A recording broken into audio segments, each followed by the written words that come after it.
Now right now there's around 2,100 beds available to students on campus here at UNO, which compared to other metropolitan universities is slightly on the low side.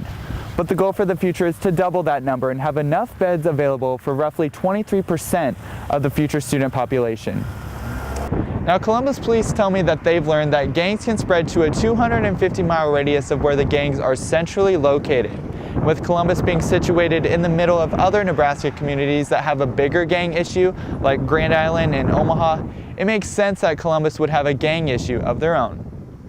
Now some in the area compare Benson to the old market, an area transformed into a cultural hub of the city.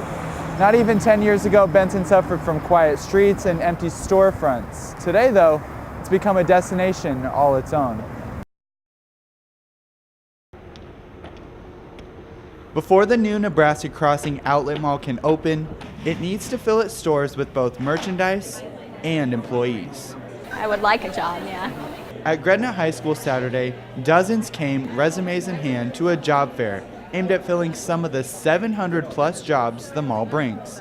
For 15-year-old Brooke Berube, she's applying for her first job. There's a lot of places that you can apply at, and they're all pretty close. Around 30 of the nearly 70 stores and restaurants within the property had booths set up at the fair. The newly created jobs are one way the revamped Nebraska Crossing is hoping to energize the local economy. Now Nebraska Crossing sits on the same property that another mall sat on for 20 plus years before it ultimately failed, leaving some to question whether or not the same will happen to this mall. But officials here say that won't happen, saying that the mall's better brand names and better management team will make this mall economically successful. Right now we're projecting to have people from like a 150-mile radius. That's just our starting point, and I'm sure it'll reach beyond that. Developers hope to curb what they say is a retail leakage from the Nebraska markets, a problem of people going outside the local area to shop.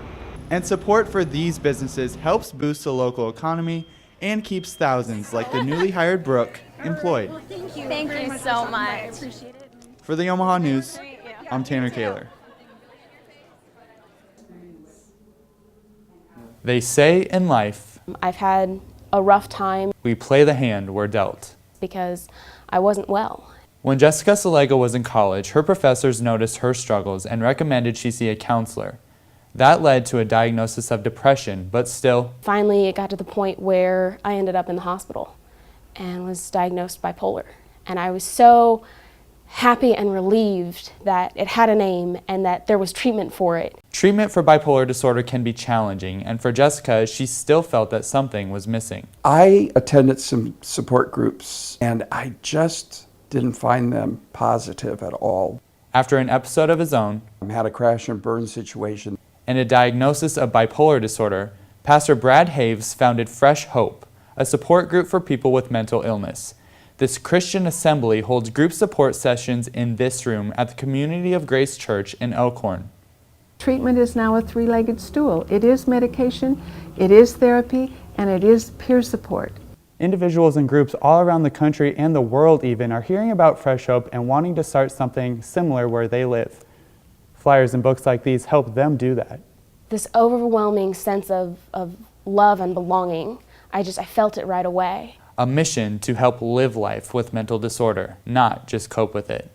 For the Omaha News, I'm Tanner Kahler.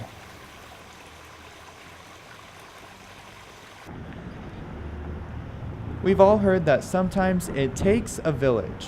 I've always known that Benson's really special. In this case, it's taken a neighborhood.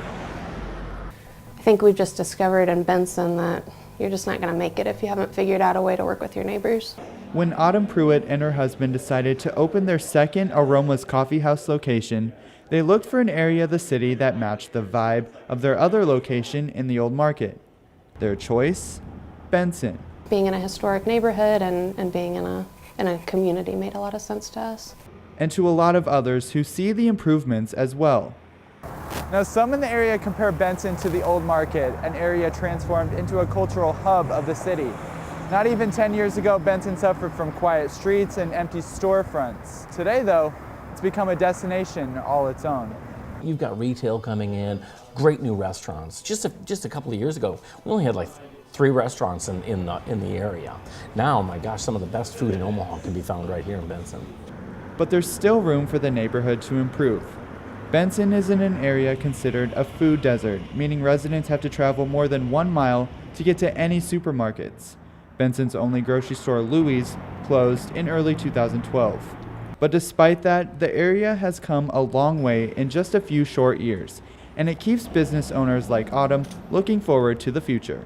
It takes multiple new businesses moving in at once to be able to make that not just a blip on the map, but continuous growth. For the Omaha News, I'm Tanner Kahler.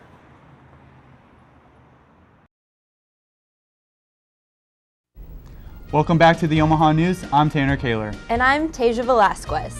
Coming up, we'll have reporter Kelly Schultz introduce the UNO's Biomechanic Lab and show us some of the work its researchers are doing.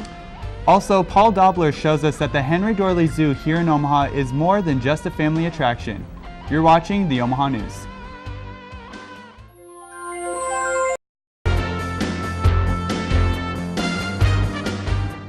It now ranks as the 6th most violent October F4, F5 tornado anywhere in the U.S. since 1950. The Wayne tornado struck October 4th, and since then, the small town has come together to help clean up and get back on its feet.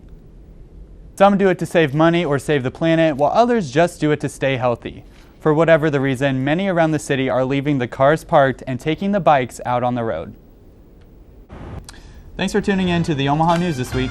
If you're looking for more, check us out on Facebook at facebook.com/theomahanews. While you're there, you can check us out our news stories, our reporters covered, submit story ideas, or give us feedback. We'd love to hear from you. From all of us here at the Omaha News, good night.